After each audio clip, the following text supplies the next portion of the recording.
morning, good afternoon, and thank you for joining us again with Achievers Financial Education. I'm glad that you joined us today. We have an awesome episode that is going to go over some of the things that we've been talking about before. So if you haven't joined us before previously on our previous episodes, please make sure you join us to be able to hear some of the other episodes on our streaming that we have on Facebook, on Instagram, and on YouTube. You can click on any of those platforms that we have that is most comfortable to you, and you'll be able to see those things that will relevant to some of the information that we've covered. And make sure that you're able to see some of the videos that will touch on some of the things that we've covered before, and then you can honestly see how we can help you in your finances and get up to, educating you on things maybe you've never heard of, and maybe may have heard of, but probably was misinformed, and you probably have seen things on TV or heard from other people, and you probably don't know, because a lot of us, like myself, we're not educated in some things. So we are here to make sure you're properly educated so you can better do things, because if you're more informed, the better you'll do things. And how a lot of people, I can always tell you, the more you know, then the better you can take and make proper decisions, right? So with that being said, I'm going to dive into what we're going to talk about today is about making sure that you buy the right kind of life insurance. And a lot of times people say, why am I going to buy life insurance? Well, that's for old people, right? No, it's not for old people. It's for everyone. And a lot of times people don't understand what the purpose of life insurance is really about. A lot of times people just see it advertised on TV. If you're staying home in the daytime or you're sick, and you happen to be watching it, and you see all of those commercials that come on, and they will feed you all kinds of information that you probably don't know of. Or you probably get it because the job offers it to you. Or you may get it because somebody has a friend or a relative that say, oh, you should get this because I have a hookup with you and you can get it from however. Whichever way you get it, it may not always be the best kind. And I can tell you, I have had it through the job, I've had it through a friend, and I've had it through when I had experiences through when my family, when they used to come and get it through the mailbox or whoever pick up the check, and that kind of episode. So that way you can understand that I have seen it in different ways, and that was one of the reasons why I actually started the business in doing this, and understanding how I can help people to truly understand what's the best way and how I can help them best. And I have a license in doing this, so it's not like I'm just telling you fluff. I actually learned it and understand it so I can tell you better information. So this is the reasons why I choose to make sure I properly educate people, and then you can make your best decisions about what it is, okay? So with that being said, we're going to talk about buying the right kind of life insurance. So we're going to go onto the screen, and we're going to go over one of the booklets that we have. And a lot of people, think, okay, so with all that being said, it's for my family. It's only when I have kids, right? No. Or when it's for other things that I can have. It's a lot of misconceptions that people don't understand. So one of the most important expenditures for an average family should make sure they have life insurance. And it's, like I said, it's misunderstood. It's absolutely critical to make a decision about making sure you have the kind and the amount of life insurance to buy. A lot of times people will just sell you something because it's a dollar amount that they can afford, or they will just tell you because of a lot of other things. So in fact, wisdom of your life insurance purchase can make a major difference in your family security. And if God forbid somebody does pass away, then you actually can take a benefit in a lot of ways. And I can tell you, people who have had loved ones pass away, it determines the quality of your life. And the livelihood of your children and the people who depend on that income that has passed away. So if your quality of life, and if you know that you have, and if you don't. So this is some of the things that we're going to talk about today in this episode. So I pray that you are able to join with us, and if this is something that you're going to watch later on in the recording, that you get the nuggets that I am conveying in this so you can really understand. So one of the things I can ask you is that, a lot of times you probably say, you know, you bought this really nice car and you were like dying to make sure it had all the beautiful expenditures and things of whatever. And it was, if you think of what kind of car would you have, how beautiful it would be, and all of the nice trimming, what color is it going to be? What kind of interior would it have? Is it going to be fast? Is it going to have a souped up engine? Or is it going to be small convertible? Or is it going to be this large expensive car? Or is this going to be something that your whole family is going to enjoy? So how much is that car worth to you? Is it something that you're going to take and spend a lot of money on? Because it's going to be an expense, because you're not going to go and just buy it right out and just go drop, you know, all of that money. You're going to have, most people, and I'll say most of, like many of us, you're going to have to spend probably 5, 6, 7 years. Some people have it financed, right? So how much is it really worth to you? And then you think about it. Are you going to put insurance on it? Like most people, you got to put insurance on it because the bank requires you to put insurance on that. And it is valuable because you got to make sure it gets paid off. And until that purchase is paid off, it is quite expensive. I've seen people who've purchased cars at a minimum of at least $40,000, right? And some people, you know, you have all kinds of songs that talk about a Maybach or, you know, a Bugatti or whatever else what the rappers talk about. And those cars are really expensive. So how much is that worth to you?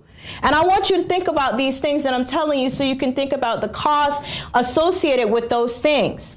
So how much is that worth to you? Now, the housing market, we had that go through a whole up and down of everything that we've just talked about. So what kind of house would you buy? Is the house going to be, you know, a 1-bedroom? Is it going to be 2-bedroom? Is it 3-bedroom, 6-bedroom? How many bathrooms would it be? How big would it be? Is it going to be only 1,000 square feet? We're like, oh my God, no. Is it going to be 3,000 square feet? How big is the house going to be? Is it going to have a really big backyard? Is it going to have a pool? How much money are you willing to invest in this house? How much do you really care about this house? Is it something of a value to you? Do you associate to those things? And I ask you these questions so you can really start to think, you know, is this going to be your dream house, or is this going to be your starter house? What is the value that you associate to those things, right? So when you start to think about those things, are you going to you're going to say, okay, I'm going to drop $500,000, you know, and you might say that might not buy you much nowadays, right? For the cost of how much you associated to the house. But now you might have to spend a little bit more because the cost of inflation and all of those things that is associated to it. But the dollar amount has really gone up on how much houses will cost depending on what you're looking for. And then you think about the cost of that type of house that you want to buy. Is it a townhouse? Is it going to be a standalone house? You know, what kind of house is it? But the dollar amount that you start to associate to that house. And of course, you have to insure it because, again, do you have $500,000 in that bank account that you can just go drop it on there? Do you have $1 million that's already saved up? I mean, most of us probably say, I wish I would. And I can tell you, we can help do all those things. But I'm asking you these questions because I want you to start thinking about, you know, the money that you can just, most people can't go drop $1 million and say, I want to buy this house. You know, most celebrities probably have it. And some even probably have to go finance as well, but not, you know, everybody has that money in their bank accounts or in whatever they may have to be able to buy a house like that. So that means they have to insure it because why? The bank requires them to do so. So that's something that you have to insure it because God forbid something happens to that house, then what? You want to be able to replace it, right? And you want to be able to make sure that house, if God forbid, everything inside of it goes up in flames, you can get another one. So that's a valuable asset to you, right? That's something you're worth taking and saying, oh my God, most people cry if they lose a house, right?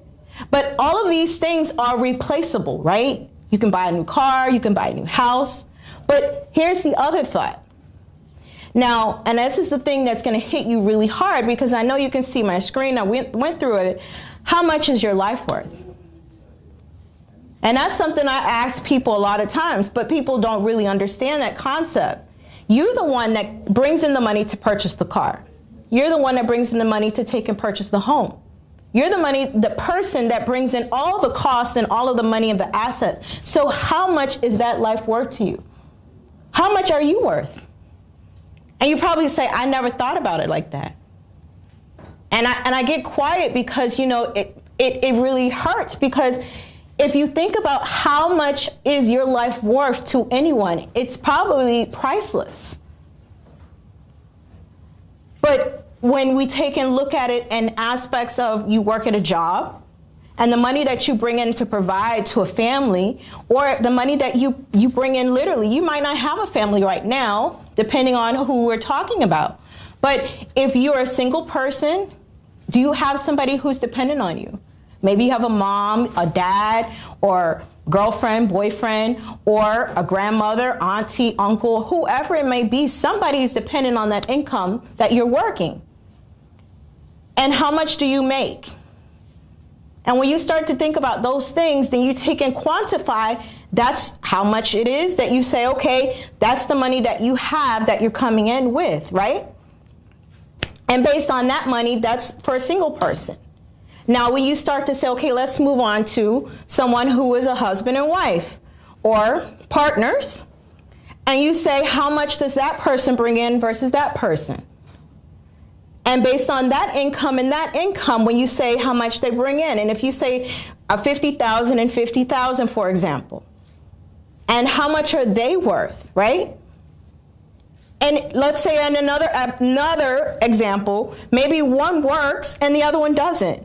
But that doesn't mean that one person doesn't take and have value, because if God forbid something happens and that person is bringing in income and they have to take care of kids, the household and everything, a housewife or a house person, for that example, is something that's valuable as well, because their income that they would have to pay to have a housekeeper to do all of the chores, to do all of the grocery, to do all of the cooking and cleaning and taking care of the kids, all of those things. If you quantify how much that costs, it may be more than whatever that person makes.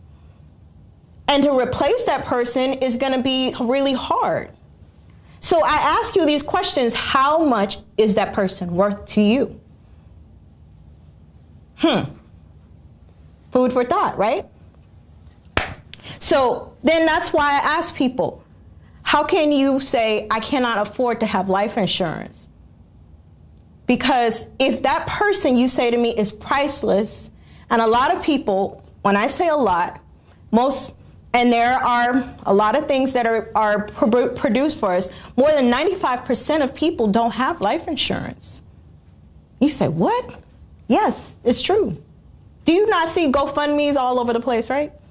So I ask you, how valuable is it to you?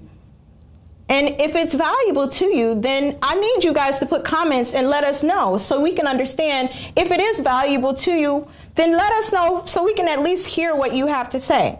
So I'm going to go on a little further and let you understand what's the purpose. Because I've gotten your attention to let you understand your life is valuable. And I'm not taking it away from anybody else, but what's the purpose? Because now you start to understand a little bit more about why I'm going into detail of that. Because I was taught long ago when I was brought up that, you know, we bought life insurance to bury people. And that's how I was raised. So we just bought these small policies and the person was buried and that was it. And the end of it, you know. And then, of course, the bills always existed or whatever else happened, and we all had to figure out what to do with it. But I was educated to understand differently now. And like I always tell you, you know, the G.I. Joe phrase, for you guys that know, and some of you might be too young to understand that, but, you know, knowing is half the battle. So life insurance is what I tell people is what is called income protection. So when I gave you those examples, when you have a husband and wife or somebody who's depending on an income, that income that comes in all the time to reoccurring every month, right? Weekly, bi-weekly, however you get paid. And I ask you this crazy example in this world, right? And say, would that job continue to pay that person if in absence to say, you know, we love you guys so much that we're going to continue to pay them even though they passed away. We know you guys depend on their income so much. We're going to continue to pay them for as long as, you know, we knew they would have probably lived to be able to continue. So for 30 years, we're going to go ahead and pay them. Do you think the job going to do that? Now, I know you probably say, no, of course not. But that's why I give you the example to ask you that, because this is why we ask, what's the purpose of it? Because this income protection is to protect your income. That income that comes in every week, every 2 weeks, every month, or however you get paid, to make sure that that is protected. So that if, God forbid, something happens and that person doesn't wake up tomorrow, or something comes up and you don't know what to do, that's protected. Or that person who may not work, and that person who got sick can no longer take care of the kids and not able to do anything more, and they're gone. You have some income to be able to cover that, to be able to say, at least I can at least pay somebody to take care of my kids, put them in daycare, or whatever it is. I need to hire somebody to cover that cost and protect that income. So that way you don't have to worry that so much that you're going to mourn the loss of a loved one, but you protect that income that was coming in, however it may or may not be, so you understand. And I hope that's clear so you get the picture of where I'm going with it. So then you say, well, okay, I watch all these things and they talk about all these different life insurances, and I'm confused. Which one is it that I should buy? Because they talk about all these initials and acronyms and stuff, and I don't know what it is, right? So I can tell you that the best option, and is the most inexpensive, but most people will not recommend it because they don't make a lot of money off of it. But it's pure insurance. And it's the most inexpensive, and that's called term life insurance. And there's a lot of misconceptions about it because most people say, oh, but isn't that the kind that's going to end? So here's the understanding so you can better understand. If you take and you say, I have $5 million in my account, do you need life insurance still? No, because why? You have money, you have assets, you have whatever it is, right? But you don't have that if you took and say, you know, you never had that much money, because it would have money, whatever. Most times people don't have those type of things. So what we do is to take and make sure you have, you know, money that is provided to replace that income, the protection. So if we give you to say, okay, we're going to replace whatever money that's coming into the household, that may be $500,000, because we replace 5 to 10 times whatever is what experts recommend, that income that's coming in. So if somebody makes, you know, $50,000, so 50,000 times 10, basic math, that's $500,000, right? So $500,000 we're going to take and now give you. So God forbid tomorrow X person passes away, you get a check for $500,000 to be able to cover that person. And that's term insurance that you'll be able to buy. And you go, oh my God, but that's really expensive. No, it's the most inexpensive because it's pure insurance. So that's why I tell you, most experts will tell you simply buy you time till you can accumulate some income, some money on the side. And that's what we teach you to understand better. So that way you don't have to take and have other people doing some other stuff on the side with other things. And that's the simplest way to put it, okay? So all the other stuff that you might hear or other ways to do things, that's not why insurance was developed, okay? And that's just the simplest way I'm going to put it. Now, you can go listen to Susie Orman, or you can do a Dave Ramsey, and they're always on Channel 2 and all the YouTube channels or whatever else. But that's just a simple way to put it. And a lot of times I can tell you they get a lot of information from where we get the same things from the same bucket, because they're financial advisors just like how we went to get our license and those kind of concepts, okay? So now what's the next question? Who should buy it? Most people say, well, I don't need to take and buy it because why? You know, oh, well, you know, I have insurance from other places, other sources. Or, you know, I have it from this way or that way. if you have someone that's depending on you, or you're going to suffer a loss from that person, you should buy it, period. There is no questions, there's nothing else, like, period. And I tell you this because a lot of times people say, well, you know, I don't need to buy it for my kids. Okay, I'll give you an example. If, God forbid, one of your children pass away, are you going to go back to work tomorrow? And I tell you, and I get quiet because I'm a mom. And I get choked up because I don't want to go back to work. I don't feel like going back to work probably for a week or whatever it takes. So if you had $30,000 to cover the expense, and then to have some time to be able to say, I have some money to set aside, would that be a relief for you? And I ask you that because for whoever, parent, however it may be, that's why. You get it? So if you have income that is going to have to support someone or someone who's dependent on you, that's why we have that purpose for it. And it's a financial obligation. So a spouse you have, or you have an aunt, an uncle, or someone who is going to be, you know, depending on your income to cover, then yes, you need to make sure you do those things. And it may not be something that you say, well, I don't know, you know, what to do or whatever. Well, that's why we're here. And the number you'll see that comes up in the bottom, you can call that number and reach out. There's a number of different ways you can take and make sure you contact us to be able to help you to understand however it is. And it just takes one step to take and start things in that way. It's not complicated. We make it very simple for you. So all in life insurance is the next option I have on here. The next question is, all life insurance is not created equal. And I mentioned some of those things. So one of the things people say, well, I get it through my job. And I always ask people this question. One is, are you going to work there till you die? And most people go, no, no, no, no, no, I'm going to retire. Or some people go out on, you know, leave or quit because they may not love their job that much, you know. And I tell people, are you married to it? And some people go, no, no, no, no, no. Okay, and then here's the other question. Does benefits change at your job? And they go, all the time. Do you control the benefits at your job? No. So then tell me, is that something that you want to leave in the hands of your job? Or is that something that you would rather take and have control of? And I ask you those questions because that's what it has on here. One is, you don't own the life insurance that you have from your job. It's a group benefit. So if you ever say, yeah, I have life insurance that's through my job, they give you a certificate. And that's what it says, a certificate for the policy.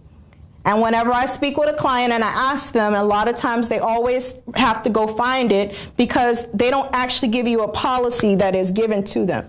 So that's something that one of the things. And a lot of other things that people don't realize is that if, God forbid, you go out on leave or something happens to you, the benefit may cease to exist. And is that something you want to have to worry about if you're sick in the hospital or you have something that comes up with you that you want to worry about?